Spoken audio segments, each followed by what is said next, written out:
Episode 59 of the podcast. This week we're talking about why fighting and struggling against a dog who's fighting and struggling with us backfires.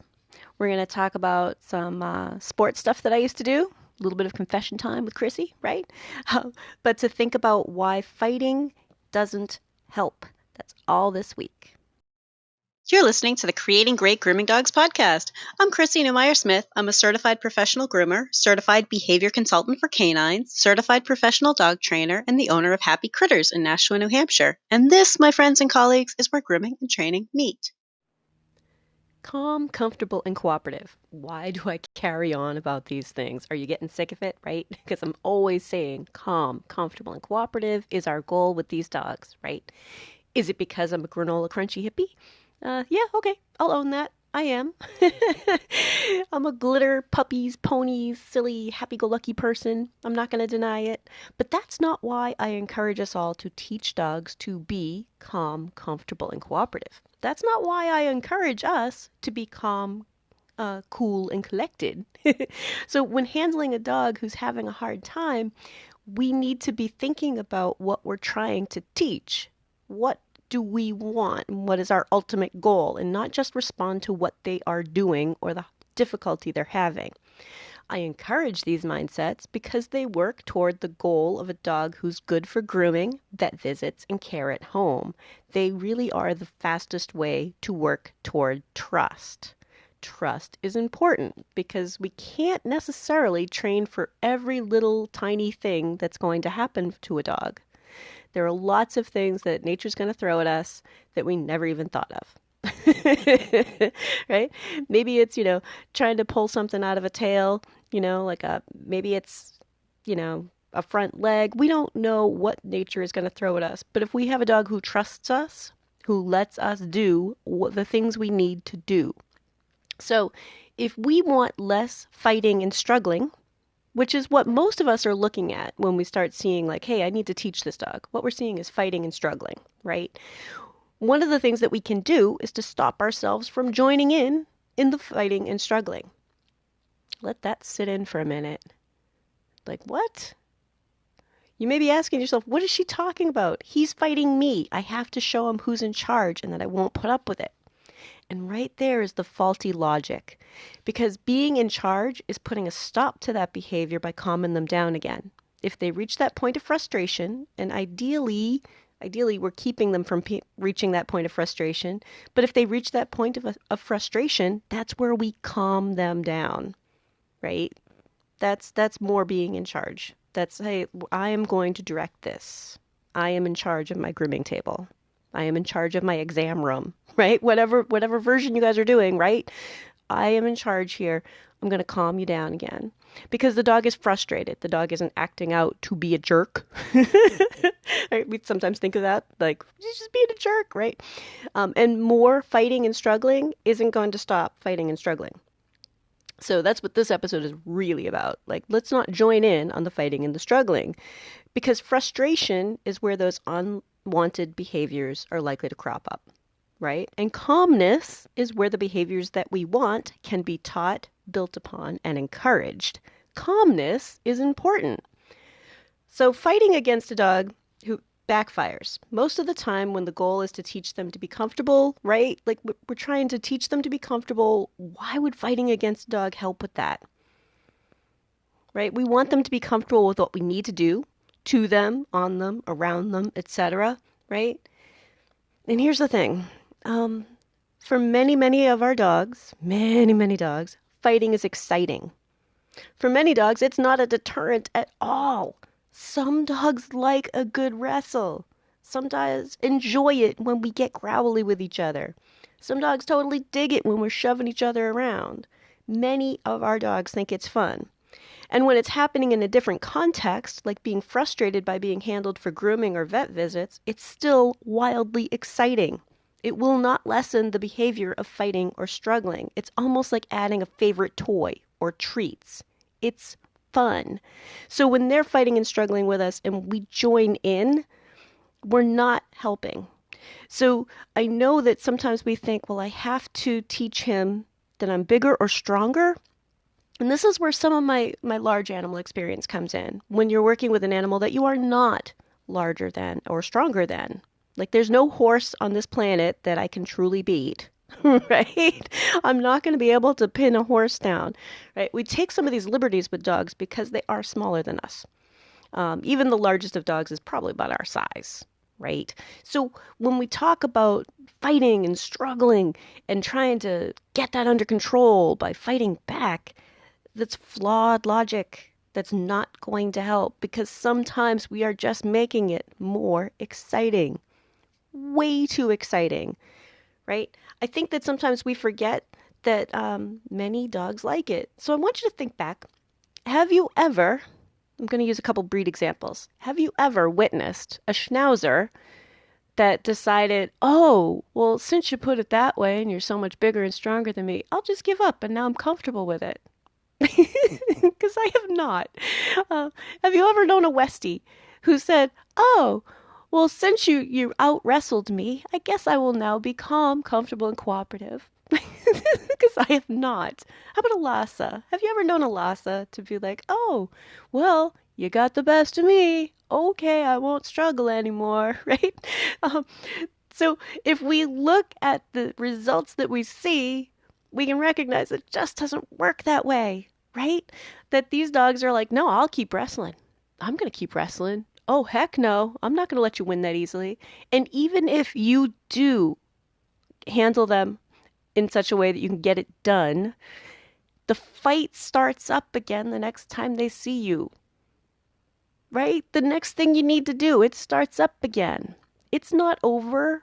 It's a challenge. The challenge continues, right? They're going to continue to fight with you, right? You're going to have to continue to be in this adversarial role, fighting and struggling and struggling and fighting back and the manhandling and all these things that I'm trying to encourage people to look critically at. Because if the behavior of struggling and fighting is continuing, like that's our the behavior that we're trying to change, if that is continuing with what you're doing, then it's either what you're doing isn't working at all or it's making your problem worse, right? Let's just look at it for science, right? Did it improve the behavior? Did it maintain the behavior or did it stop the behavior? Look at it purely through scientific eyes and which dog in what contexts, right? Look at it directly and say, this isn't working. And I know it can be really hard to do that because certainly I have tried lots of things that didn't work over the years. And part of why I do this podcast, guys, I don't want you to have to reinvent the wheel, right? I want you to be able to assess for yourselves. Like, don't just take my word for it. Don't take anybody's word for it. I think there's too much of that in both the training industry and the grooming industry. Like, no, really be critical and say, you know what? That behavior did not improve. If I've had to do this every single time I groom that dog, that behavior is not getting better, right? He's not learning to be calm, comfortable, and cooperative, right? And even if you're not thinking in terms of calm, comfortable, and cooperative, he's not learning to simply hold still and let me do his nails, right? He's not learning to let me pull his lips straight so that I can go ahead and get a clipper in there. He's not learning to be trusting with me. He's learning that when we fight, I can win, but maybe there's a chance, right? And many of these dogs will continue fighting for that chance. So it's kind of this old school alpha role, pin him down, make him stop, respect thing. And it's flawed. It's flawed. If we can calm them down and continue to work and calm them down again and keep them at a point where they are not frustrated and build some trust and to really work on it together, then it makes sense to them, right? That's when we get results where they're like, oh yeah, sure. Oh, time for nails? Okay. Right? That's the result we want. We don't want a dog who's like, yeah, I don't know. I'm going to give you the sharp eye the entire time. Don't you dare touch my nails, Nick. Don't you, don't, right? That we put a muzzle on and then we're like using lots of loops. And I mean, I'm okay with using muzzles and loops and our safety equipment. But if we always need it, chances are that dog hasn't been learning about trust. Or that dog isn't yet fluent in trusting us. So be thinking always about if what we're seeing is a behavior that's improving for us. Now, part of why I teach with positive reinforcement, which means the target behavior, and then you apply, add, the positive is the behavior, is the adding of, right? Adding a reward or praise, right? To increase the behavior. Part of why I train that way is because it's easier. I know that's going to sound a little bit far-fetched sometimes, but if we teach them exactly what we do want, then we aren't just putting out fires. Teach them what we do want. Find that behavior that we like, and maybe it's not even close to the finished behavior. Maybe it's a simple, I let you pet me today. But find the behavior that you like, add something good, and I know that's really oversimplified, but add something good and see if the behavior you like increases in frequency. If it does not, then your training didn't work right? Always be looking at the result that you are getting with this individual dog at this time in these circumstances, right? So when we teach them exactly what we do want, we're less likely to get 1,000 different variations of what we don't want, right? It's a time saver because otherwise you're just putting out fires. You're just walking around going, oh my God, not again, right? You're looking at the book going, oh no, not that dog, right? I want you to be excited about, hey, cool, that dog's coming in. And these are the things we're working on. And last time we saw some progress, right? So when we think about calm, comfortable, and cooperative, it's not just because I'm a granola crunchy hippie, right? It's because it's a great mindset to teach a dog exactly what we want them to be doing and to trust us. And that if we join in fighting and struggling, if they're fighting and struggling against us, it's because they're stressed out, they're frustrated. And if we just join in, how would that lessen being stressed out or frustrated? Does it work toward our goal? And no, I really don't think it does. If you're enjoying my podcast, please remember to subscribe so that you don't miss any episodes. I'm going to share a little bit about me in an attempt to help people understand some of our more difficult dogs. So it's confession time. All right. And what do I mean by more difficult dogs? Because there's a heck of a label, right? Let me define a bit more. The dogs who struggle and try to break away from your grip, who wrestle with you, who even try growling or biting if the struggling continues, those dogs. The dogs that old school training would have you try to win the fight, show them who's boss, alpha roll, that's when you kind of roll them on their back or pin them.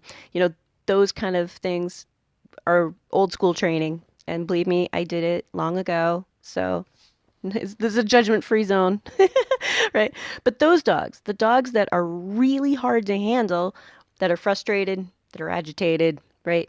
So here's the secret revealed. I am one of those dogs. So, yeah. You might be thinking, but Chrissy, you said you're a granola crunchy, new agey hippie who likes glitter and puppies and ponies. And yes, I did say that, but I'm both of these things at the same time. And I hope that this will give some insight with the dogs that just fight harder and harder. Okay, that's the purpose of me sharing this story. So I used to play a really rough sport. I used to get into armor and sword fight. And sword fight with rattan swords. If you're at all curious, it was SCA heavy list. If you look up Penzik War on YouTube, you will see field battles of people running around. Basically, we're running around hitting each other with the equivalent of baseball bats. And did I get hurt? Oh, yeah, I did. Did I lose a lot of fights? You bet.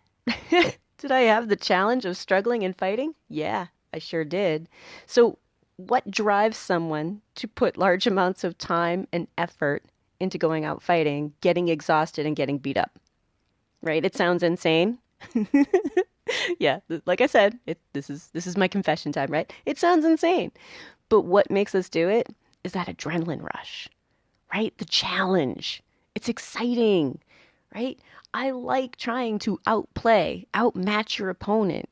getting physically exhausted and riding that adrenaline rush. So when I say adrenaline rush, I want you to think about those dogs that are getting all worked up and they're struggling with us, right? They're not deterred. They have a chemical reaction going on in their body, right? That chemical reaction sends more blood to your muscles so that you can have better bursts of speed and strength. It gets your heart pumping, it gets your lungs pumping, and additionally, it feels good, right? Rough sports. Think about rough sports. I know plenty of people who played hockey a second time. Right? It's not a deterrent. Right? And I think sometimes when people haven't like played a sport or haven't related to the sport end of this, they kind of assume that if we're struggling with a dog and we're pushing him down and we're getting, making him do it, must be aversive, must be unpleasant, must be, and I think that in some respects, of course, it's unpleasant, right? Nobody likes to be forced to do something, right? I'm not saying that we should be, right? That's not fun. But if this is a dog who really likes the challenge and the struggle, right? You're not a deterrent, right? You're not showing him who's boss. You're showing him there's a potential way to win. He's gonna keep trying. I am that dog. I can tell you, there is no way that you would get to a point where I would say, well, you're kind of a jerk, but you're bigger and stronger than me, so I guess I respect you, right? Like, no, no. It's never, ever going to happen. So I was going out in the field, and this is a lot of work, right? I was also doing practices about 3 times a week. Going to practices 3 times a week means that I'm playing with people who are really, really serious about the game, and I'm not very good. So they're really epically awesome, toning it down to help me learn, right? So I'm just basically getting smacked around 3 times a week. I'm driving an hour to go off, get into armor, get smacked around, right? Try to meet the challenge, winning against an opponent, right? And then I'm like driving an hour home 3 times a week. Like I was really into it, even if I'm not very good at it, right? It's a lot of fun. And I think that sometimes people forget that there's a sport aspect to some of the behaviors that we see dogs do. There's a fun about being able to just like try to keep breaking free, right? And which is actually part of why I think when we do hold a dog down, or when I have observed, I don't want us to be holding dogs down. Like if you've listened to my podcast, there's a number of reasons why I state that. But when you see somebody holding a dog down and then they get it done and they release him and they're like, see, it's okay, it's okay, it's okay, it's okay, without calming him down first, right? Yeah, that's the excitement of breaking free, right? That's counterproductive to teaching a dog to be calm and to trust us. So let's talk a little bit more about the adrenaline rush that happens during a sport, right? So if I'm out on the field, again, crazy, yeah, I know, but it's like August. I haven't been able to play in a while. I'm not going to be able to play again. I had some health problems and, I can't get back into armor anymore, but I had a good 10 years of playing this sport.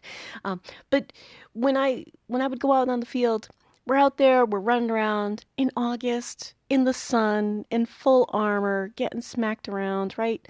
I'd go back, every time you get killed, you have to go back, go back to our area waiting.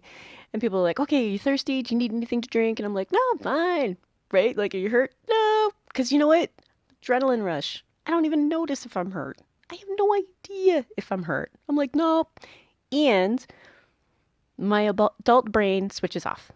I am not in learning mode. I'm like, my adult brain has switched off. Like, I kind of do need an adult to tell me, sit down, drink some water, right?